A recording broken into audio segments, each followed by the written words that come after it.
feels really, really good to be back here live on air. I'm really excited. I took a little break. We were doing the artist showcase. I want to shout out all the amazing, talented individuals that inquired this summer, and I'm very, very thankful that we were able to give you the opportunity to showcase all your amazing songs and all your amazing talents here on 101.5 FM. It was truly an honor, so thank you for participating in our artist showcase. And this today is going to be a kind of grand finale of the artist showcase this summer, and also a special. So we have an artist in here, Chauncey Harris. Yes, sir, yeah. So we have Chauncey Harris here, and he was on a couple of the shows, and I reached out to him and said, hey, do you want to showcase, give you a half hour, and we'll get you in on a little interview. And he was pumped on the idea. And we do have his buddy over here with us. We got Doolin over here. Yeah, so they came all the way out from Corona, California today to meet us on this showcase. And Chauncey, man, thank you for coming out. Thank you for being the person you are, man. I've enjoyed listening to your music, and I think the audience tonight is really, really going to enjoy the new tracks that they haven't heard from you. It's pretty much your whole latest album or recent album, correct? Yeah. And if you just want to start right now with that, what is the name of your project, and what can the fans expect to hear with your type of music from what they've already gathered, or maybe what they're still looking to pick up? Okay, yeah. So my most recent album, it's titled "The World's Gonna Turn," and essentially my mindset behind that was like, I was going through a lot of time, like I was in college, I was going through a lot of family stuff, and my mind was in like 100 different places. So something I kind of realized was like, okay, no matter how I feel, the world's still gonna move on, And that kind of motivated me to make this album, which is a bunch of different, introspective tracks, just diving into what I was feeling at that time. And yeah, just some real introspective raps and stuff that'll hopefully make you think. Yeah, definitely. Yeah, and I like conscious rap myself. As many as you know, I am a hip-hop artist here in the local underground scene, as well as a radio host. And I liked, what captivated the most me about your art was I expected hip-hop. I'll say that, I expected hip-hop.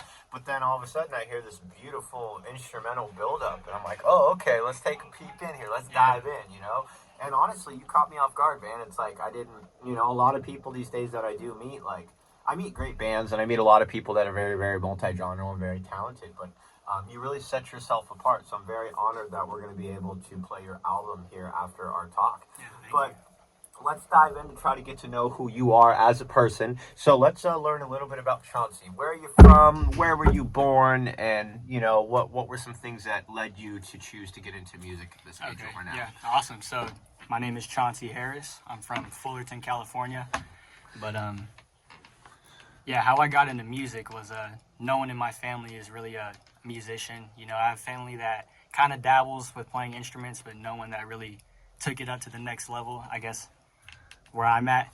But I had the benefit of growing up around a lot of dope music. Like my mom put me on stuff, my dad, my brother, sister, anyone in my family. So I feel like that's kind of where I got it from.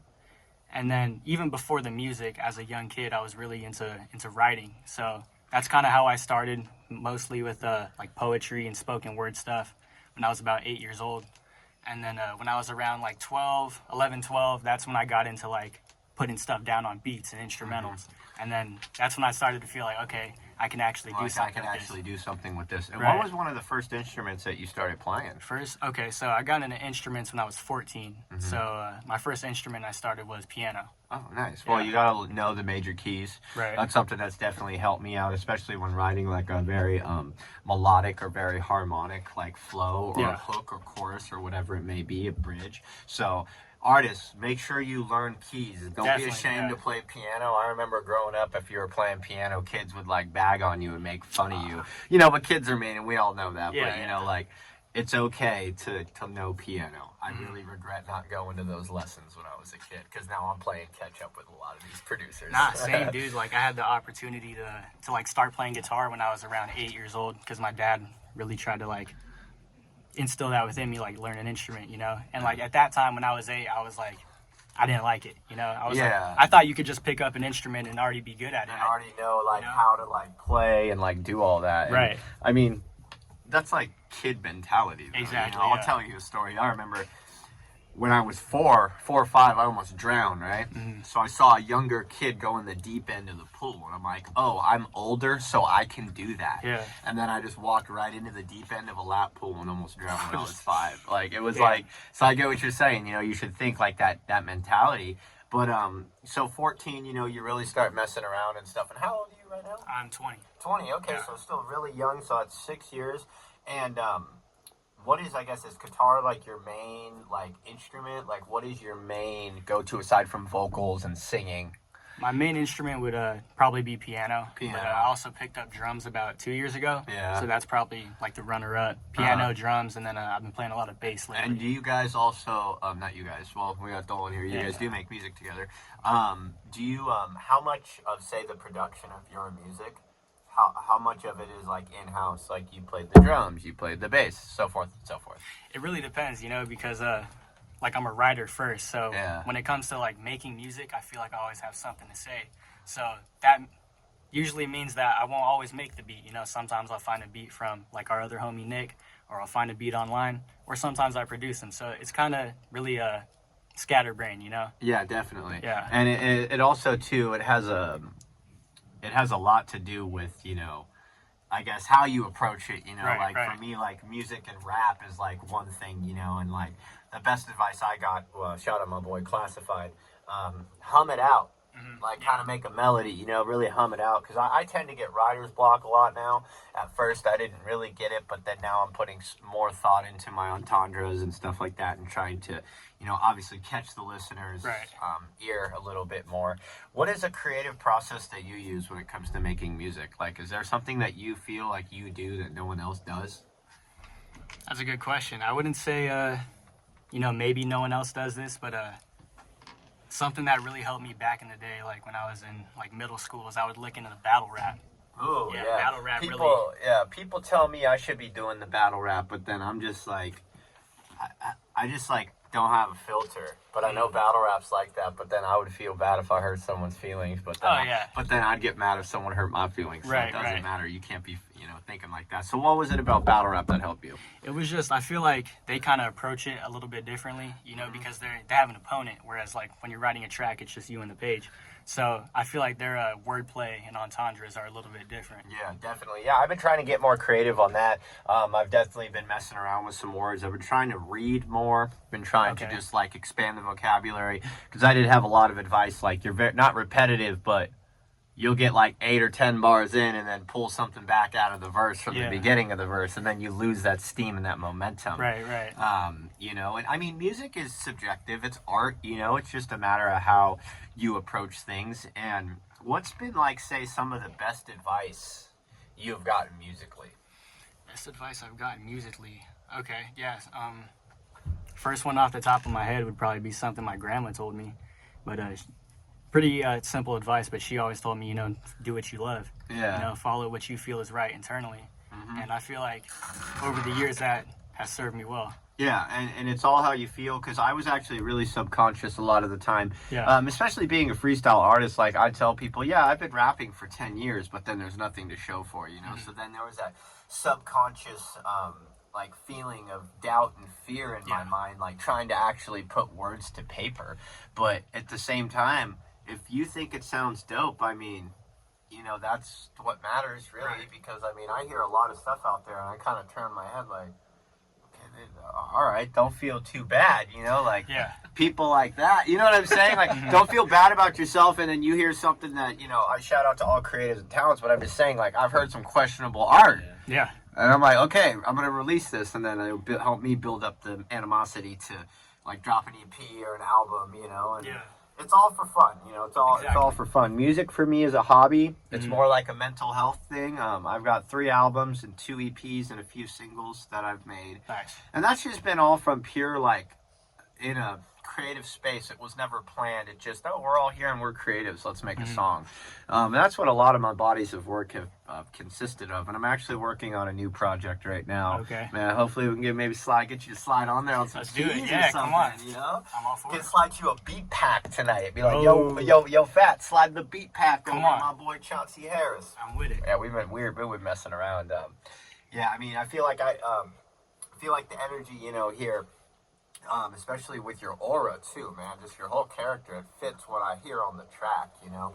And I always don't want to be left down because I feel like, for example, we won't say no names, but my friend Mercutio, he was really excited. We'd had a artist that we were working with, and he would like listen to him beforehand and was like semi big, and he was like left disappointed. Oh, really? You know, like from what you see and what you build up, you know, like that music doesn't fit that character. Oh, okay. You know, so it's really prideful and to stride and to like be your authentic self. Definitely, you know, like yeah. your grandma was saying. And just another reminder too, guys, if you're just tuning in, we're on KQBHLP in Los Angeles, California, on 101.5 FM, a community service of the Boyle Heights Arts Conservatory, broadcasting live on your FM dial and streaming on KQBHLA.com. And I'm here today with my guest Chauncey Harris and his confidant over here, Dolan, holding it down for us, man. We'll get him in here in a second. You know, we'll throw some heater questions at him. But Chauncey, is there any performances or anything that you have lined up? Do you put shows together? I have, yeah. Do you what would be like, say, me as an event curator, what would be your kind of event like that you would throw? What's your ideal event? Like a smooth, let's say the event is $5 and you have from 8 to 12 a.m. What are you doing with a space? Okay. And it's a bar. There you go. Okay. So let's say like I have unlimited money to work with, so there's no like having to work around not having the funds. My typical event that I've thrown in the past is like, you know, simple concerts and like local shows.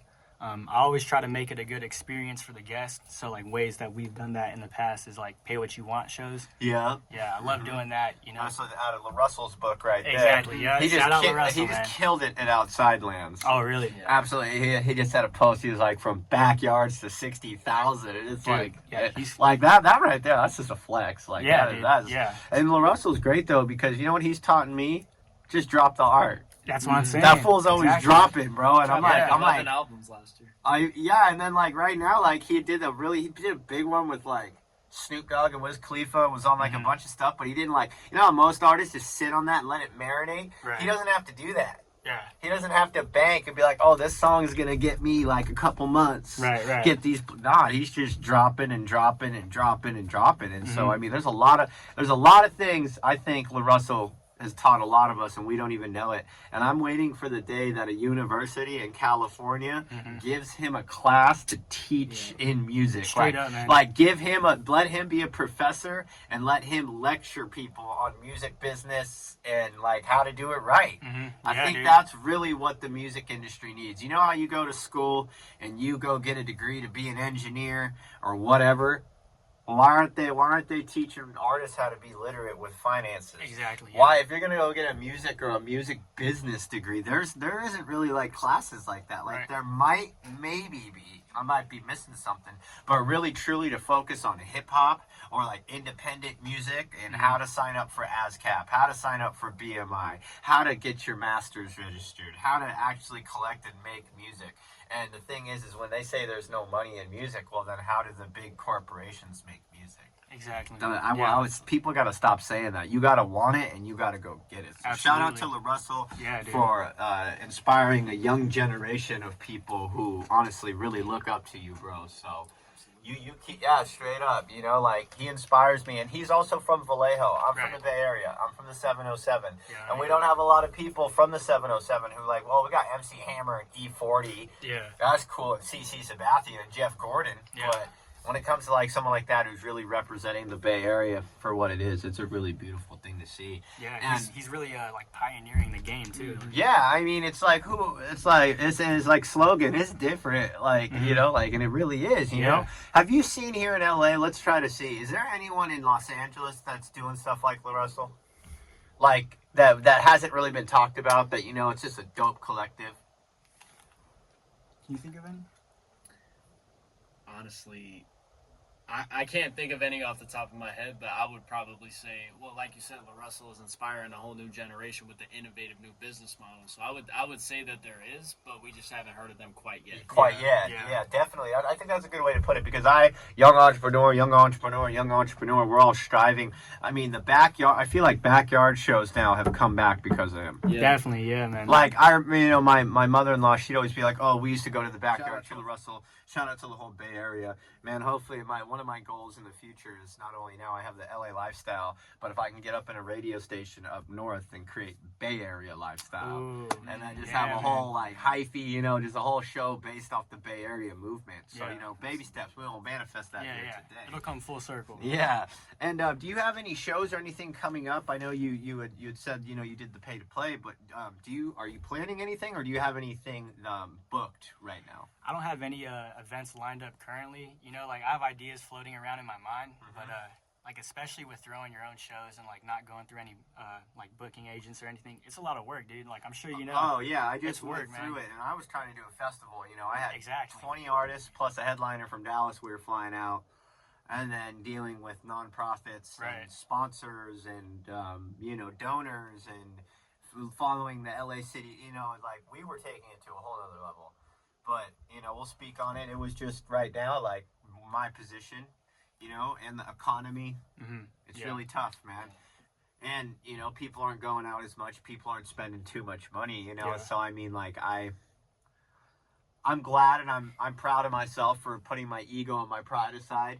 And a lot of the artists that were involved were very supportive of the decision. So I'm not beating myself up over it. That's good. Yeah. I could get super upset and crash out at any moment. Am I going to? No. That's gotten me nowhere in my life. And I'm going to continue to strive to be awesome, And, we're here at LA Lifestyle, community service in Boyle Heights. And I think I want to just keep giving back to my community in this way, And that's what it's about.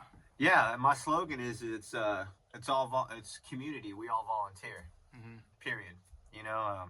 That's what we do here.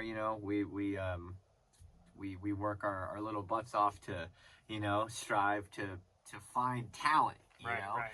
And has there ever been a moment where say with your music journey that has really led you down a path of uncertainty? Oh, all the time, dude. All the time. I feel like more often than not, I feel uncertain about things. Like right now, even, what are you going through right now? What's the uncertainty right now? It's just like maybe it's a little bit of the music path, but also being like a young man and having like these influences that are a little bit older than you, and you're looking to them like, damn, like what am I doing? I mean, hopefully you don't look at me like that now. But all I can say for you on that, man, is just don't let anybody tell you you're doing something wrong. And if they are telling you that means you're doing something different. Exactly. And that's when I picked up on the social cue, and I'm really bad at it, especially women, whatever it may be. I just cannot put two and two together. I'm the same way. But for some reason, I look back at the situation and the comments and the accolades I was receiving and the credibility, and then me sitting in certain rooms with certain people, I was like, oh, all that background noise, like, don't change that, man. Do not change that for anybody, And I think that's what a lot of people need to remember, that being independent is really being independent, because no one's going to go out and do this for you. Everyone wants everything put in their hand, but they're not willing to put in the work. Exactly. Yeah. So, I mean, best advice is just keep doing you, man. You'd be surprised. Every time I stop overthinking and being scared about going to doing something and just put myself there, that's when cool shit happens. Exactly. But when I'm out being weird and I'm thinking weird, then nothing ever comes of it. Or if I'm constantly thinking about the financial gain of it, I've always noticed that also helps it dissipate as well. Yeah, it's like you push it away, like when you're like too fixated on something with the wrong intention, it's like the universe holds it from you. Yeah, exactly. And it's like, it's really interesting too, because like human anatomy, like you really get to see like how people are so complex and how people react to certain situations. And at first I used to let a lot of people get under my skin, but that's not really the case anymore. And I really have been good at being like, oh, okay, well, keep you from a distance. You're an acquaintance now, we're still, I think, like you have to remember, you can't get really mad and hold animosity, because you're still going to be like, for instance, I've had a couple falling outs. We all have had it. But I've been able to go and be at the same event with those people and not have anything happen. Right, yeah. Mutual grounds, Is there any instances where you have to go and kind of put on a different persona because there's certain people in the room? Not really, no. Like, luckily I've been like able to stay my authentic self like through any scenario. Maybe back in my early days, like when my parents were first starting to become aware of my music, I would kind of like hold back a little bit and like hide some curse words here, or like not really give it my all. But like as I grew older, I kind of just broke out of that shell. Definitely. When your parents started catching on, are your parents musically inclined? I mean, my parents are very like in depth with music, but they never like practiced an instrument or like they know, like they have their favorite artists. They've always been very big connoisseurs of music and consuming it. Yeah. Okay, same thing. You know, my dad was into blues, and Okay. my mom was into punk rock and like 80s hair metal. So I had music between the 50s all the way to the early 2000s because my mom and dad are about 10 years apart in age. So I had those. They had their 20 years. My mom had her 20 years. Yeah. So I got 40 to 50 years of just, music, which also came with hip hop. And my mom was the one that got me into hip hop. Okay. Because she was a fan of Eminem. Oh, okay. Weirdly enough. So my mom went from hair metal to punk in the 90s, and then hip hop really started to take over. And then, this white boy from Detroit was on the cover of Rolling Stone, and my mom was all like, wait, what? And that's how I got into it. Okay. She let me listen to Eminem at 5, which is probably not the best idea, but, I loved it because then I learned about MTV. And, top 20 countdowns. You're 20, right? Right, yeah. So I was kind of even on a fine line, like 2004, 2003. And that was kind of they would say the last good years of MTV, and then it got very reality. Like you had MTV Cribs, Next. What else did you have? You had like the beginning days of 16 and Pregnant. Oh, like the okay, very like when that started, like 2006, 2007. Like Teen Mom and stuff. Yeah, and then you had Celebrity Deathmatch, and you had like all these like really really funny shows and stuff. But I really hate that MTV. It's not music television. It should be called RTV. Yeah. Like straight up, like it should be called RTV. Like I've tried to watch it. I was up north, and my parents, I throw on MTV, and it's just ridiculousness all day, and I'm like, can I get a music video? Like, they have it all on like an MTV Classic or something like that. It's like, wait, why did that stuff bump the, like this ain't the MTV I remember. Yeah, exactly. Like where you'd watch music videos, and visuals were actually really important. Now visuals just drive algorithms and funnels. Yeah, absolutely. Yeah, now it's mostly like short form stuff. Yeah, visuals don't have meaning like they used to. Like I like watching music videos, don't get me wrong, but they just don't hit like they used to, like the music video for Candy Shop. Oh yeah. Oh man, I used to watch that like every morning before school, man. Dude, going back to Eminem, when I was like 8 years old, I used to always watch the Not Afraid video. Oh yeah, on the TV. Yeah, exactly. Even then, that was kind of cool too, because that's when YouTube, man, like 2009, 2010. How old are you going? I'm 22. 22. Okay, so you guys might be on a fine line, but do you remember even then? You go on YouTube and you're at school, and YouTube was like music videos and people being funny. And like you would try to find funny videos to like one up your friends, kind of Charlie the Unicorn or like the Duck Song and like those little just like ASDF movies. Yeah, exactly, bro. Like those good golden days of YouTube that aren't really. Now it's all like information channels, which is great. I mean, you could get a degree on YouTube. Yeah, you really could. You really could. And I found a thing. There was like 100 YouTube channels that could get you on average from 5 to 6 degrees if you went through all their content and like took the notes on all their content. Yeah. Like about every 100 channels, depending on what you're on, they're saying that there's 5 to 6 degrees worth of information on the videos. You just have to retain it. I wouldn't doubt it. Yeah. Well, I mean, there's new channels being made all the time. I mean, I myself have like 4 of them for all my different shows. So I mean, I'm one person.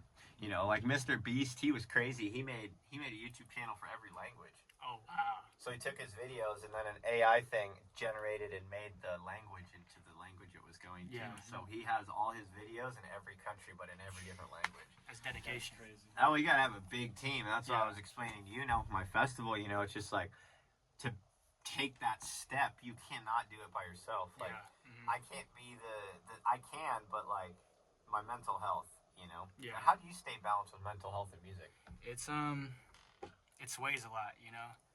Going back to Russell, something I heard him say is like balance is never still. It's you know, like sometimes it's this and sometimes it's like that. So I just try to work on that, like trying to not be so like that, you know.